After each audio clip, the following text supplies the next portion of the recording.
life as a dayuhan living in this town. Introducing to you guys ang pangmalakasang barbecue ng aming neighborhood. Nangunguna narito ang karning baboy for as low as 10 pesos only. At ang kanilang dugo. Iniihaw din dito guys yung dugo. Pasintabi sa hindi kumakain ng dugo dyan.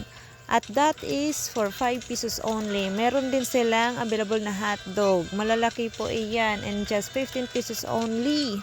Meron din po silang tinuhog na isaw or bitukan ng manok. Siyempre, hindi rin magpapahuli ang ulo ng manok. 3 heads for 10 pesos only guys. Umorder lang naman ako dyan ng 2 hot dogs at isang ulo ng manok. Subukan nating kumain ng ulo ng manok ngayon. Ang pinaka-the best dito guys is yung kanilang homemade sausawan or sauce. Syempre guys, the best talaga dito sa Bicol ang atsara. Sobrang sarap ng kanilang atsara dahil maayos at very natural yung pagkakagawa. Which is mamamangha ka talaga sa sobrang sarap.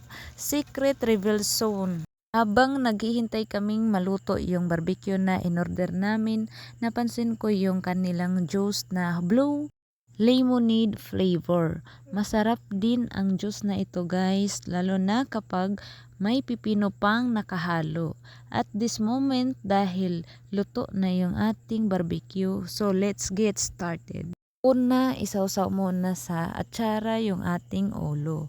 Ulo pala ng manok ang napili kong kainin ngayon para mas challenging, charis lang.